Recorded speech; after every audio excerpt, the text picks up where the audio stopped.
साथ संगत जी प्यार से कहना। धन निरंकार जी, आशा करती हूँ सतगुरु माता जी की कृपा से आप सभी बहुत अच्छे होंगे। आज फिर मैं आपके लिए एक बहुत ही खूबसूरत साखी लेकर आई हूँ। साथ संगत जी, दूसरों की बातों पर आंखें मूंद कर विश्वास नहीं करना चाहिए और कठिन से कठिन परिस्थिति और मुसीबत के समय में भी अपना आपा नहीं खोना चाहिए और धीरज और बुद्धिमानी से अपना काम करना चाहिए। किसी पर भी अंधविश्वास नहीं करना चाहिए। और आज की साखी इसी विषय पर आधारित है। तो चलिए ज़्यादा समय ना गंवाते हुए आज की साखी सुनते हैं। साथ संगत जी, एक वन प्रदेश में एक बहुत बड़ा तालाब था। हर प्रकार के जीवों के लिए उस तालाब में भोजन सामग्री होने के कारण वहाँ नाना प्रकार के जीव, पक्षी, मछलियाँ, कछुए और केकड़े आदि वास करते थे। पास में ही एक बगुला भी रहता था। साथ संगत जी, उस बगुले को परिश्रम करना बिल्कुल अच्छा नहीं लगता था। उस बगुले की आंखें भी बहुत कमज़ोर थी। मछलियाँ पकड़ने के लिए तो उसे मेहनत करनी ही पड़ती थी और वो मेहनत उसे बहुत खलती थी। इसीलिए वो आलस के मारे प्राय भूखा ही रहता था। वो बगुला एक टांग पर खड़ा होकर यही सोचता रहता था कि क्या उपाय किया जाए कि बिना हाथ पैर हिलाए रोज उसे भोजन मिलता जाए। एक दिन उस बगुले ने एक उपाय किया और वो उस उपाय को आजमाने के लिए बैठ गया। साथ संगत जी, वो बगुला तालाब के किनारे खड़ा हो गया और आंसू पर आंसू बहाने लगा। उस बगुले को एक केकड़े ने आंसू बहाते हुए देखा तो वो केकड़ा उस बगुले के पास में आया और पूछने लगा कि भाई, क्या बात है? भोजन के लिए मछलियों का शिकार करने के बजाय तुम यहाँ खड़े हुए आंसू क्यों बहा रहे हो? साथ संगत जी, बगुले ने जोर से हिचकी ली और भर्राए हुए गले से बोला कि बहुत कर लिया मछलियों का शिकार, अब मैं ये पाप का काम और नहीं करूँगा। मेरी आत्मा जाग उठी है, इसीलिए मैं निकट आई मछलियों को भी नहीं पकड़ रहा। तुम तो मुझे देख ही रहे हो। अब केकड़े ने बगुले की बात पर कहा कि भाई, अगर तुम शिकार नहीं करोगे, कुछ नहीं खाओगे, तो तुम तो मर ही जाओगे। अब केकड़े की बात पर बगुले ने एक और हिचकी ली और कहने लगा, ऐसे जीवन का नष्ट होना ही अच्छा है। वैसे भी हम सबको जल्दी मरना है। मुझे ज्ञात हुआ है कि शीघ्र ही यहाँ 12 वर्ष लंबा सूखा पड़ेगा। साथ संगत जी, अब केकड़े ने बगुले से पूछा कि आपको ये बात कैसे पता कि यहाँ 12 साल का सूखा पड़ेगा? तो बगुले ने केकड़े को बताया कि ये बात उसे एक त्रिकालदर्शी महात्मा ने बताई है और उन महात्मा की भविष्यवाणी कभी भी गलत नहीं होती। अब केकड़े ने जाकर सबको बताया कि कैसे बगुले ने बलिदान और भक्ति का मार्ग अपना लिया है और यहाँ पर 12 वर्ष लंबा सूखा पड़ने वाला है। अब उस तालाब के सारे जीव, मछलियाँ, कछुए, केकड़े, बत्तखें और सारस सभी दौड़े दौड़े बगुले के पास में आए और बोले कि भगत मामा, अब तुम ही हमें कोई बचाव का रास्ता बताओ। बगुले मामा, तुम अपनी अकल लड़ाओ, तुम तो महाज्ञानी बन ही गए हो। अब बगुले ने कुछ सोच कर बताया कि वहाँ से कुछ कोस दूर एक बहुत बड़ा जलाशय है जिसमें पहाड़ी का झरना बहकर गिरता है और वो जलाशय कभी भी नहीं सूखता। अगर यहाँ के सभी जीव उस जलाशय में चले जाएं तो सबका बचाव हो सकता है। साथ संगत जी, अब समस्या ये थी कि उस जलाशय तक पहुँचा कैसे जाए। अब बगुले भगत ने सभी की ये समस्या भी सुलझा दी।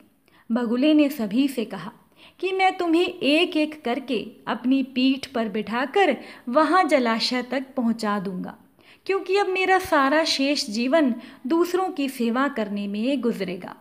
साथ संगत जी, सभी जीवों ने गद गद होकर बगुला भगत की जय जयकार के नारे लगाने शुरू कर दिए और अब बगुला भगत की पो बारह हो गई।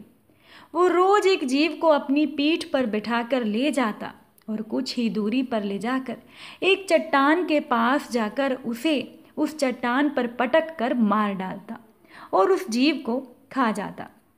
कभी कभी अगर उसका मूड होता तो भगत जी 2 फेरे भी लगाते थे और 2 जीवों को चट कर जाते। इस तरह से उस तालाब में जानवरों की संख्या घटने लगी साथ संगत जी। और उस चट्टान के पास मरे हुए जीवों की हड्डियों का ढेर भी बढ़ने लगा और बगुले की भी सेहत बहुत बनने लगी। खा खा कर वो बगुला खूब मोटा हो गया था। उसके मुख पर लाली आ गई थी और उसके पंख चर्बी के तेज से चमकने लगे। अब बगुले को देखकर दूसरे जीव कहते हैं कि देखो, दूसरों की सेवा करने का फल और पुण्य भगत जी के शरीर को लग रहा है। अब ये सुनकर बगुला भगत मन ही मन खूब हंसता। वो सोचता कि देखो दुनिया में कैसे कैसे मूर्ख जीव भरे पड़े हैं जो सभी का विश्वास कर लेते हैं। ऐसे मूर्खों की दुनिया में अगर थोड़ी चालाकी से काम लिया जाए तो मज़े ही मज़े हैं। साथ संगत जी, बगुला सोचने लगा कि बिना हाथ पैर हिलाए खूब दावत उड़ाई जा सकती है।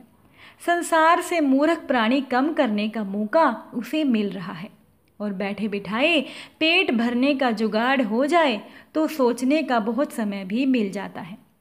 अब बगुले ने रोज यही करना, एक जीव को मारता और बड़े आराम से अपना जीवन जी रहा था।